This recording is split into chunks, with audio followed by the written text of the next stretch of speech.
우리가 살아가면서 미국에서 어떤 분들은 주민으로 사시는 분들도 있고, 어떤 분들은 공부라든지 혹은 또 친지 방문이라든지 이렇게 와서 잠깐 방문객으로서 지내시는 분들도 있습니다. 여러분 잘 아시다시피 우리 시민권자와 비스트는 다른 점이 많이 있죠. 시민권자는 외국에 나가서 얼마나 오래 살다 오더라도 역시 입국에 제한이 없습니다. 그러나 방문객은 미국에 와서 3개월 이상 스테이 할 수가 없습니다. 시민권자는 자녀들이 학교에 다닐 적에 공립학교에 무료로 돈 안 내고 다닐 수 있습니다. 차도 공짜로 태워주고요. 그런데 방문객 자녀들은 만일에게 공부를 하려고 하면은 한 달에 3,000불에 5,000불씩 돈을 내야 됩니다. 그리고 여기 와서 공부한 학생들도 물론 장학금 용자를 받을 수 있습니다만은 시민권자 자녀들은 다양한 장학금 혜택을 받을 수 있고 용자도 쉽게 받을 수가 있습니다. 방문객은 여기 와서 잡을 가질 수 없습니다. 그러나 시민권자는 어떤 가벼운 잡도 가지고 일을 할 수가 있습니다. 그리고 방문객은 여기 와서 살다가 잘못하면은 추방당합니다. 그러나 시민권자는 아무리 큰 죄를 지었더라도 추방당하지는 않습니다. 방문객은 여기 와서 어떤 정부 고위직에 오를 수 없습니다만은 시민권자는 대통령도 할 수가 있습니다.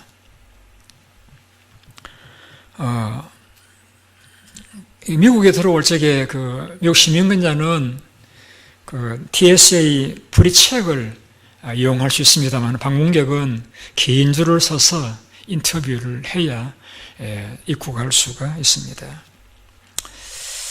한국은 은퇴해도 한 20만 원 정도 돈을 받죠. 그러나 미국은 은퇴하면은 한 100만 원 이상 다 정부에서 지급이 되어집니다.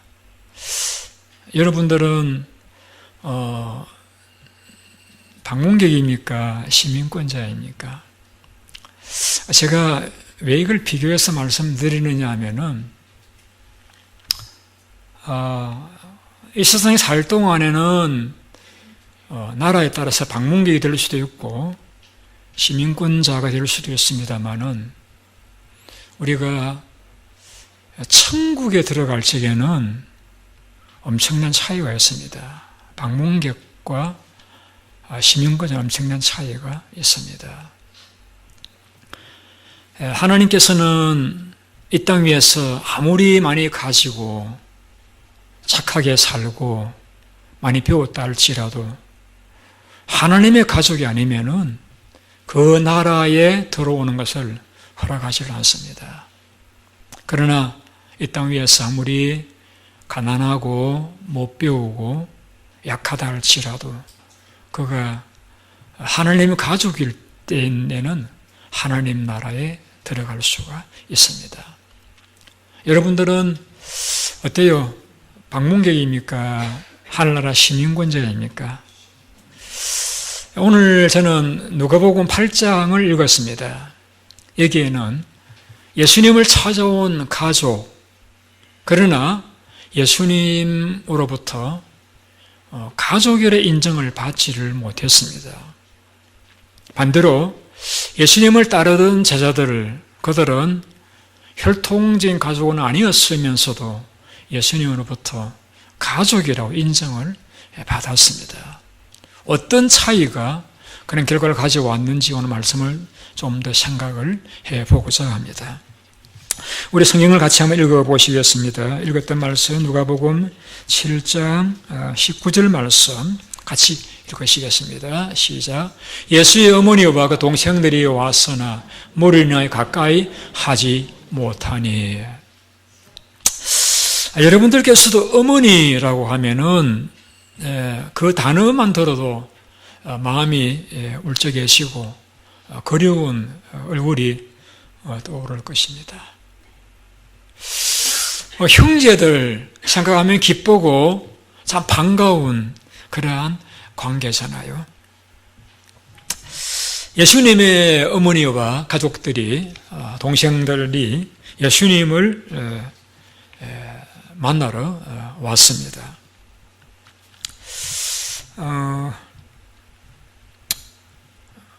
예수님께서 계신 곳에 많은 무리가 모여 있다 보니까 그들이 주님을 직접 만나볼 수가 없게 되어지자 사람을 이제 붙잡고 부탁을 합니다. 제발 안에 가셔서 예수의 어머니와 형제들이 왔다고 좀 통지를 해달라고 부탁을 합니다. 그래서 그 사람이 예수님에게 가서 예수님, 당신의 어머니와 동생들이 예수님을 뵈러 왔습니다. 라고 했습니다. 그 말을 들은 무리들은 상상하기를 예수님께서 아주 반가운 얼굴로 여러분 잠시 기다리시라고 제 모친과 동생들이 왔다고 이렇게 나가실 줄 알았는데 예수님 반응은 뜻밖이었습니다. 우리 한번 성경을 볼까요? 우리 20절, 21절 같이 읽어보시겠습니다. 어떤 이가 또 아라되 당신의 어머니와 동생들이 당신을 보려고 밖에 서 있나이다. 21절. 예수께서 대답하여 이르시되 내 어머니와 내 동생을 곧 하나님의 말씀을 듣고 행하는 이 사람들이라 하시니라.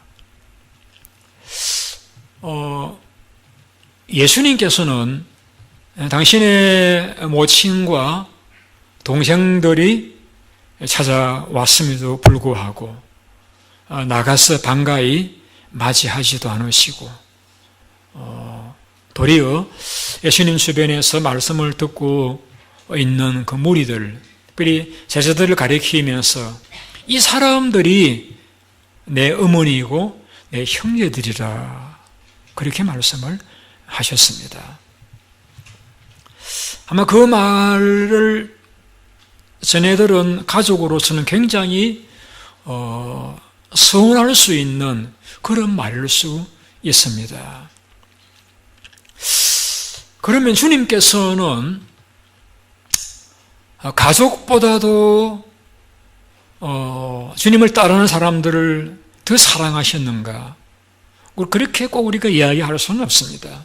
왜냐하면 주님은 30세가 될 때까지 동생들을 돌보고 어머니를 섬기다가 하나님의 뜻을 따라 공생애를 시작을 하셨거든요.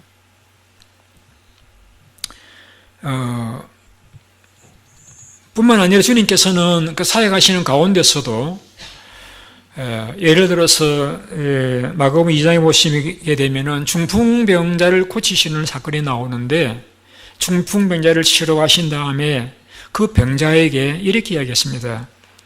집으로 가라.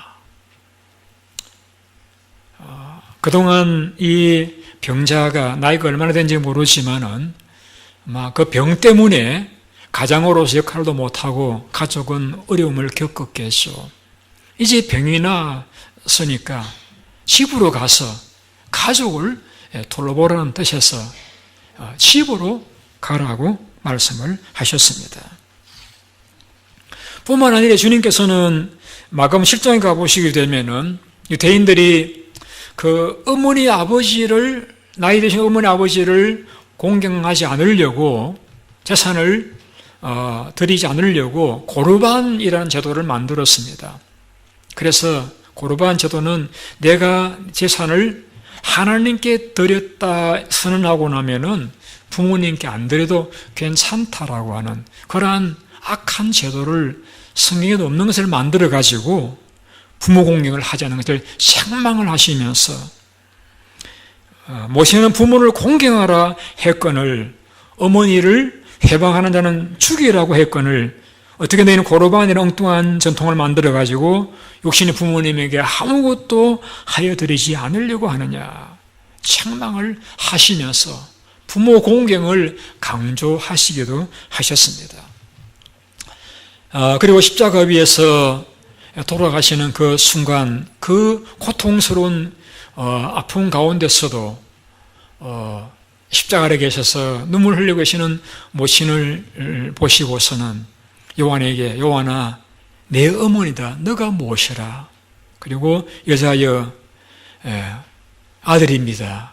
요한이 이제 저를 내신해서 아들로서 어머니 이제 당신을 모실 것입니다 라고 어머니 요한에게 부탁까지 하시는 아주 효심이 지극하셨던 분이 예수님이셨습니다.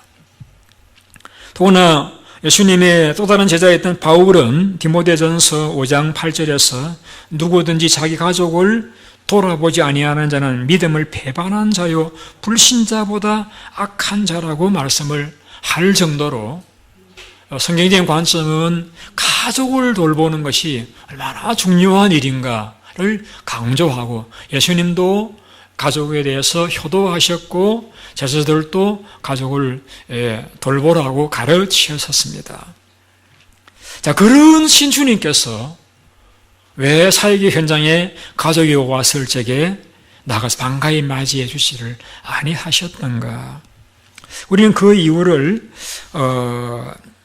마가복음 3장 21절에서 찾아볼 수 있습니다. 제가 읽어드릴게요. 예수의 가족들이 듣고, 이 듣고라는 말은 무슨 말이냐면은 사람들이 예수님을 미쳤다라고 했습니다. 30이 되었는데 상가도 가지도 않고 가족을 돌보지도 않고 이제 거기 있던 어부들이나 불러 모아가지고 제자랍시고 이제 무리를 끌고 다니면서 병자들을 치료한답시고 이렇게 다니는 그 모습을 보고서 미쳤다라고 했습니다. 그 말을 들었던 가족들이 우리가 이들에 있을 수 없다. 우리 가서 그 예수를 집으로 데려와야 되겠다. 데려와서 좀 안정된 시간을 갖게 해드리고 그런 말이 사라질 때까지 좀 집에 계시도록 해야 되겠다 하는 마음이 들어서 그래서 가족이 그 소문을 듣고 예수님을 지금 붙들러 나왔다. 이는 그가 미쳤다 하밀러라. 또 예루살렘에서 내려온 서기관들은 그가 바알세부를 씹혔다. 귀신의 왕을 힘입어 귀신을 쫓아낸다. 귀신 들렸다. 이런 말로 예수님에 대한 소문이 안 좋았기 때문에 지금 그들은 예수님을 집으로 모셔가기 위해서 데리러 왔던 것이죠. 주님도 어머니, 육신의 어머니고 형제들을 왜 반갑지 않겠습니까마는 주님은 그 가족 요청을 따라 집으로 갈 수 없습니다. 왜냐하면 주님은 이제 30세의 공생을 시작하시면서 하나님이 그에게 맡기신 사명을 감당해야 되기 때문입니다. 많은 사람들에게 복음을 전하고 하나님 나라를 선포해서 그 하나님 나라를 누리고 구원을 받도록 하나님이 당신에게 맡기신 그 길을 가셔야 되기 때문에 가족 요청대로 붙들려 집으로 가실 수가 없으셨기 때문에 주님은 가족의 그 요청에 응할 수가 없었던 것입니다. 더구나 주님께서는 주님을 따라 나선 제자들, 그들은 배도 그물도 버려두고 주님을 따라 나선 그들, 저는 그들을 주님은 결코 외면할 수가 없었습니다.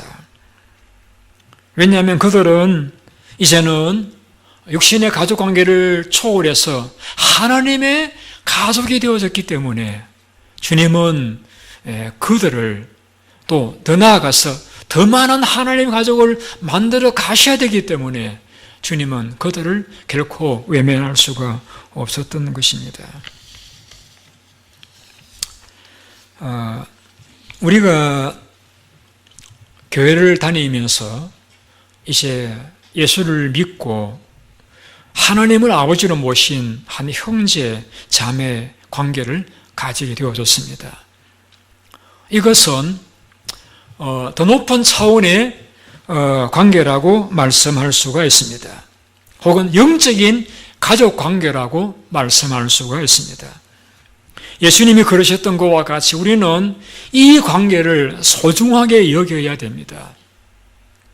우리가 교회를 나와서 하나님을 아버지로 모인 한 형제 자매가 되었음에도 불구하고 예수님을 붙들러 왔던 어머니와 형제들과 같이 우리 혈통, 지연, 학연의 관계에서 맺은 그 관계를 중심에서 똘똘 뭉친다라고 하면은 우리는 다른 사람들은 소외를 느끼게 만드는 당을 싣는 것과 같은 하나님 나라를 무너뜨리는 그런 행위가 될 수 있기 때문입니다. 가족은 귀하죠. 우리 지연, 학연, 혈연 다 귀합니다. 그러나 그 관계 때문에 다른 사람들이 만일에 외면을 당한다라고 하면은 이것은 우리가 하나님을 아버지로 모신 형제 자매로서는 그렇게 해서는 안 되는 것입니다. 예를 들어서 한국에서 운전을 하다가 교통경찰에게 법규를 어겨서 잡혔습니다. 보니까 그 사람이 먼 친척이에요. 그래, 아이 반가워, 형님 이렇게 하면서 좀 봐줘 이렇게 하면은 한국에서는 그래 아빠 조심히 하고 이렇게 봐줄 수 있겠죠. 그러나 제가 경험한 미국에서는 그런 경우라고 하면은 형님 반가워 하면서 또 뒷get은 뗍니다. 그게 바른 거예요, 여러분. 그게 하나님의 가족이 해야 될 그러한 바람직한 모습이라고 생각을 합니다. 비록 내 혈통, 학연, 지연 다 좋고 귀하고 아름답지만은 이제 우리는 하나님의 가족이 되어졌다라고 하면은 주님이 말씀하신 것과 같이 내 어머니와 동생들을 보라. 곧 하나님의 말씀을 듣고 행하는 이 사람들이라는 말씀대로 우리는 하나님의 뜻을 받드는 삶을 살아가야 하나님의 가족이라고 말씀할 수가 있을 것입니다. 아니, 하나님의 가족이기 때문에 이제 우리는 하나님의 말씀을 따라 행하는 자가 되어주셔야 됩니다. 그렇지 않다라고 하면 이제는 우리는 지연, 학연, 혈연에 매여 있는 그러한 관계에 불과할 수가 있을 것입니다. 여러분, 주님의 제자들은 많이 배운 이들도 아니고 그 중에는 부자 아닌 분들도 많이 있었고 사회적으로도 유명인 세대들도 아니었습니다. 하지만 주님은 그들을 하나님의 가족으로 받아주셨습니다. 왜인지 아십니까? 그들은 주님을 영접하셨기 때문입니다. 영접하는 자, 그 이를 믿는 자들에게는 하나님의 자녀가 되는 권세를 주셨다고 말씀하신 대로 예수님을 그들의 새로운 주인으로 받아들이신 것이죠. 우리가 예수를 믿는다라고 하는 것은 어느 교회에 출석한다 하는 것이 아니라 예수님을 나의 삶의 나의 주인으로 받아들인 사람들이 예수를 믿는 사람들인 것입니다. 하나님께서는 그가 얼마나 가졌느냐, 배우느냐, 죄가 있느냐 없느냐를 상관하지 않고 예수님을 자신의 삶의 새로운 주인으로 받아들인 그런 사람들에게는 하나님의 가족의 범주에 포함시키시겠다고 하신 말씀이 오늘 본문의 말씀입니다. 보라, 내 어머니와 동생들은 곧 하나님의 말씀을 듣고 행하는 바로 이 사람들이라. 그들을 받아주셨던 것입니다.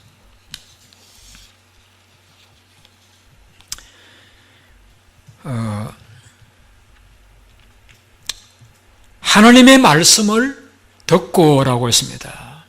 여러분, 하나님의 가족, 혹은 하나님의 말씀을 받아들입니다. 사도행전에 보시게 되면은 예루살렘 교회에 많은 사람들이 몰려들었습니다.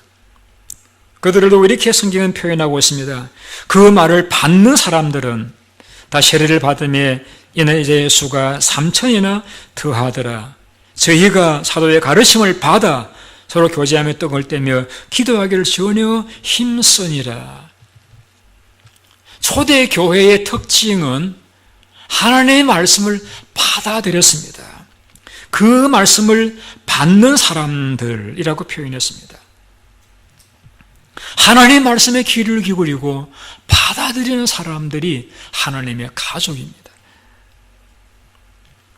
하나님의 말씀을 듣기를 사모하고 즐거워하는 사람, 그들이 하나님의 가족입니다. 하나님의 말씀대로 듣고 그 말씀을 살려고 노력하는 그런 사람들을 성경은 하나님의 가족이라고 말씀하고 있습니다. 예수님께서 나사로라는 분의 집을 신방을 했습니다. 그 집에 두 자매가 있는데 마르다와 마리아입니다. 마르다는 오신 예수님을 대접하기 위해서 열심히 음식을 부엌에 준비하고 있습니다. 마리아는 예수님 발끝에 앉아서 예수님 말씀을 듣고 있습니다. 목이 일을 하던 마르다가 너무 힘이 들었는지 예수님께 와서 불평을 합니다. 예수님, 제 동생이 제 혼자 일하는 것을 두는 것을 보시고도 가만히 계십니까? 가서 저를 도와주라고 좀 말씀해 주세요. 그래서 예수님께서 그 마르다에게 이렇게 말씀하십니다. 마르다야, 너가 많은 일로 염려하고 근심하는데 반찬을 몇 가지만 하든지 한 가지만 있어도 괜찮다.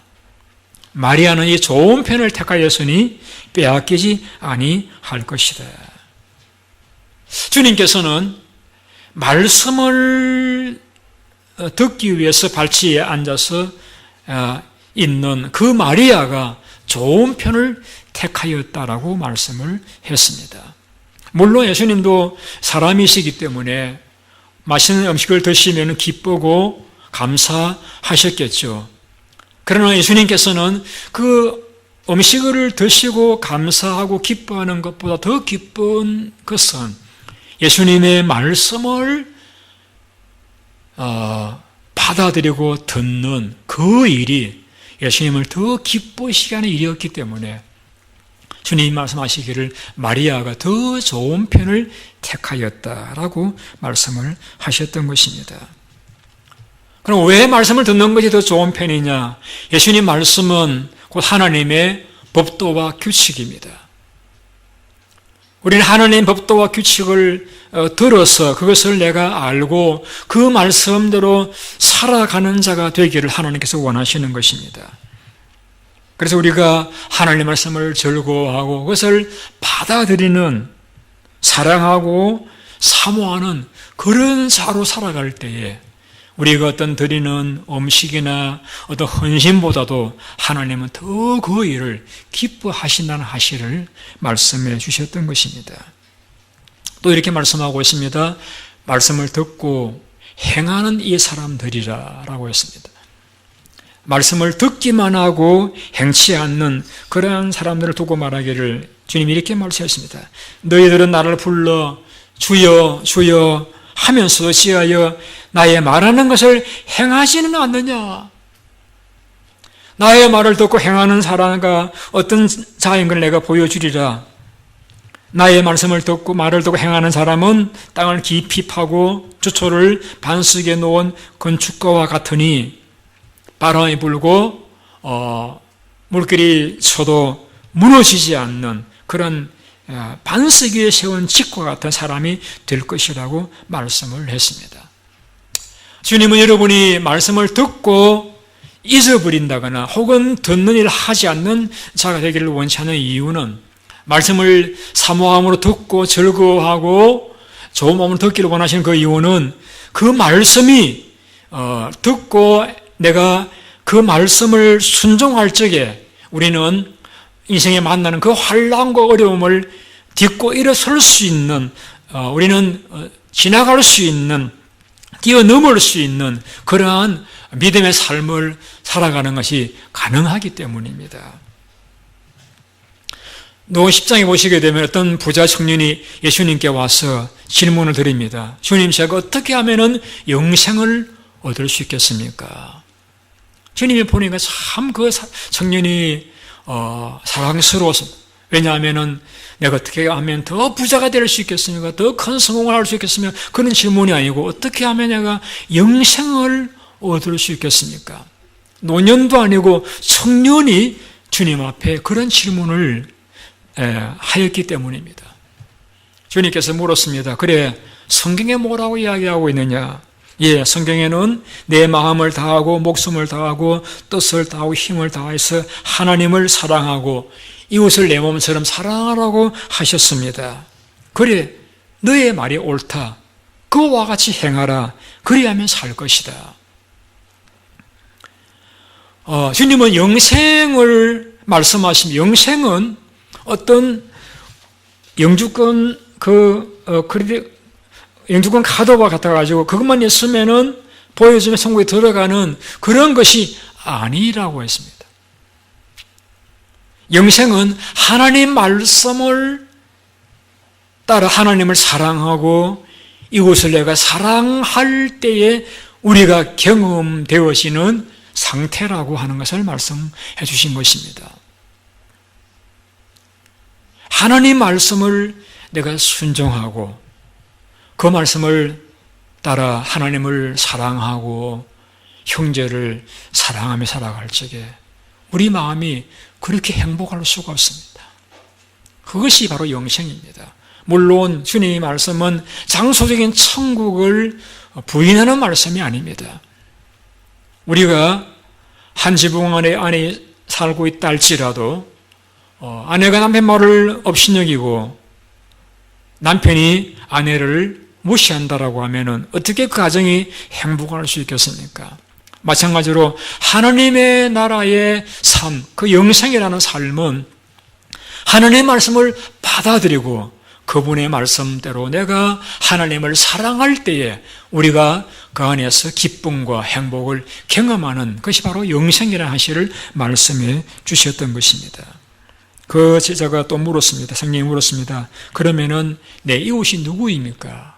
주님은 그 사람에게 이웃이 누구인가를 선한 사마리아인의 이야기를 통해서 가르쳐 주시고 너도 그와 같이 하라고 하셨습니다. 여러분, 이제 우리는 하나님의 가족이 되었습니다. 우리 이 땅 위에 혈통적인 가족은 어머니가 피 흘리면서 우리를 출산했기 때문이라고 하면은 우리가 하나님의 가족이 되어진 것은 예수님께서 우리의 대속주로서 십자가에서 피 흘리신 결과인 것입니다. 주님께서 떡을 가져 살해하시고 주시면서 이르시기를 이것은 너희를 위해 주는 내 몸이니라 이것을 행하여 나를 기념하라 하시고 또 떡을 먹은 후에 잔도 그와 같이 주시면서 가라사대 이 잔은 내 피로 세운 새 언약이니 너희를 위해 붓는 것이니라. 새 언약, 이제는 예수를 믿음으로 하나님 백성이 되는 새 언약, 주님의 피와 살을 찢으심으로써 우리는 하나님의 가족이 되어졌다는 것이죠. 예수님이 피 흘리심으로 우리는 하나님의 가족이 되어졌습니다. 여러분, 제가 살아가면서 저는 그래까지는 못하는데 참 집사람을 보면은 정말 가족이 어떤 것인가를 많이 느끼게 되었습니다.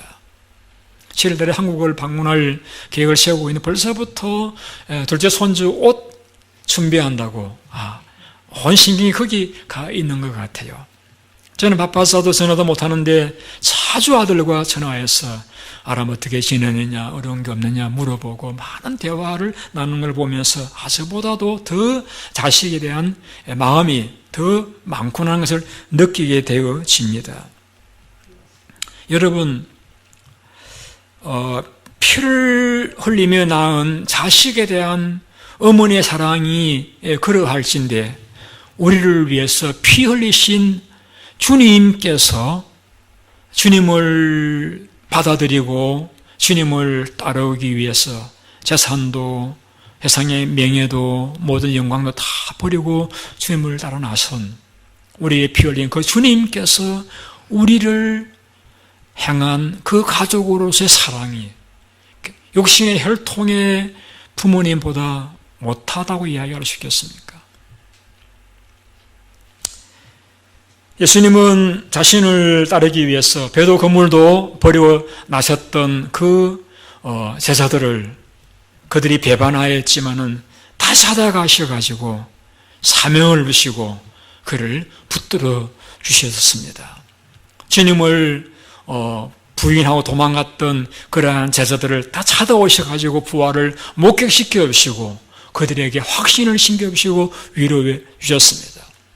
주님 부활을 못 믿겠다고 하면서 엠마오로 낙심에 내려가던 제자들을 찾아가셔서 구약이 예언하고 있는 주님의 죽으신 부활을 설명해 주심으로 가슴을 뜨겁게 하시고 다시 그들을 돌이켜서 제자의 길을 걸어가도록 붙들어 주셨습니다.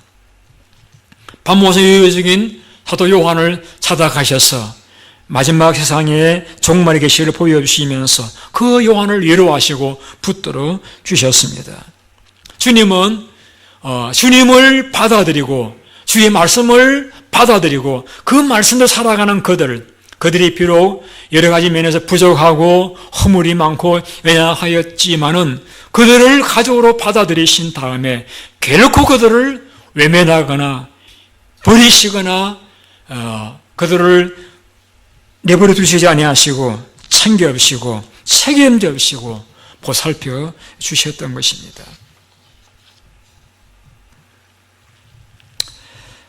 이러한 주님의 가족으로 살아가는 것이 얼마나 우리의 삶을 행복하게 만들어주는지 모릅니다.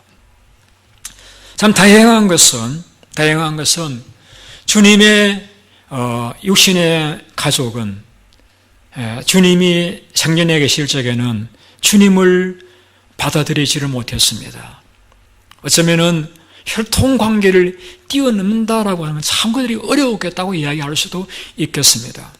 그러나 다행한 건 주님이 부활하신 후에 그 주님을 이제는 혈통 관계로서 아들로나 형으로서가 아니라 하나님의 아들로서의 주님을 받아들이게 되었습니다.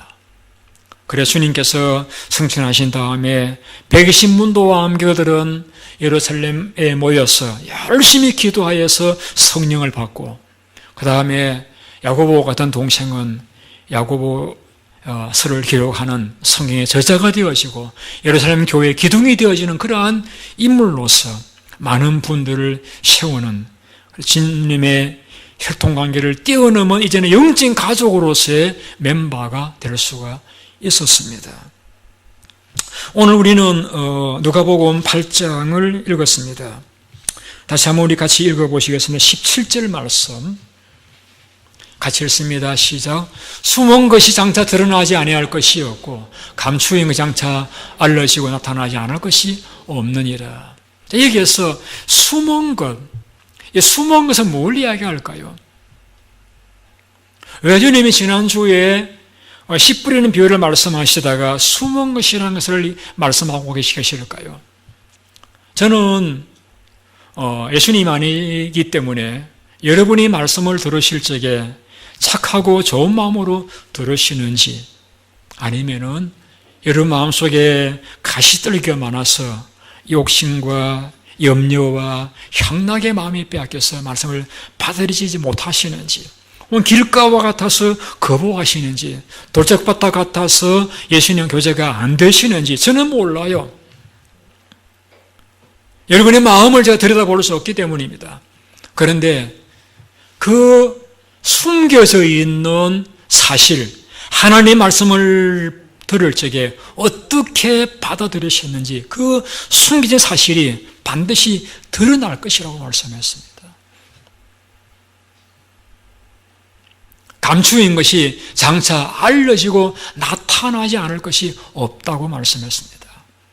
나타납니다. 드러납니다. 어떤 마음으로 말씀을 받으셨는지 반드시 드러나기 마련입니다. 그 다음 절 보시겠습니다. 결론입니다. 같이 읽어보실까요? 그러므로 너희가 어떻게 들을까 스스로 삼가라. 누구든지 있는 자는 받겠고 없는 자는 그 있는 줄로 아는 까지도 빼앗기리라 하시니라. 그러므로 너희는 어떻게 들을까 스스로 삼가라.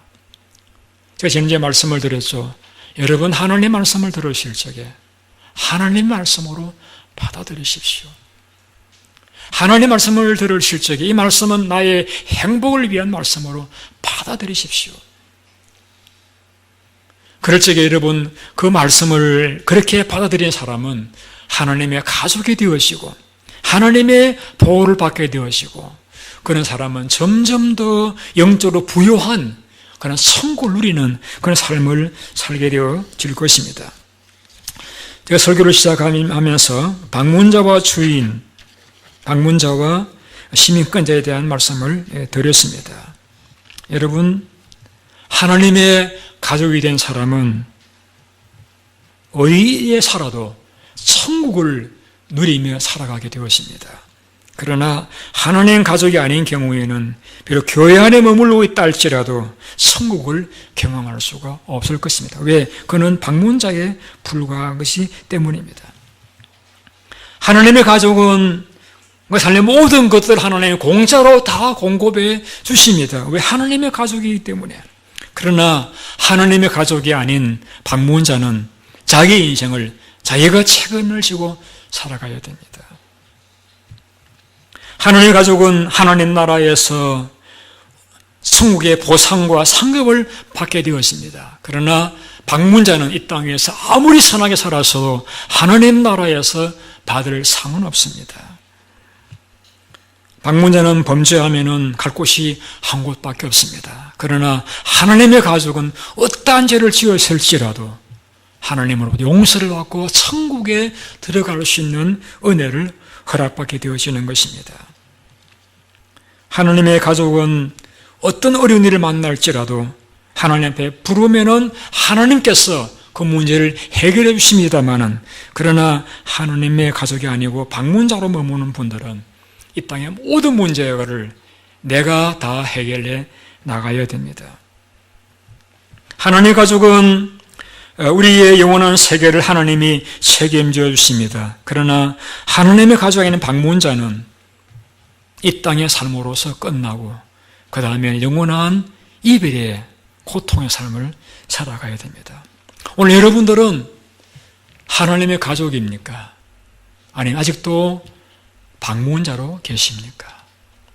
오늘 말씀 이렇게 우리에게 결론 짓고 있습니다. 그러므로 너희는 어떻게 들을까 스스로 삼가라. 말씀을 여러분 잘 들으세요. 그리고 주님을 이제는 받아들이세요.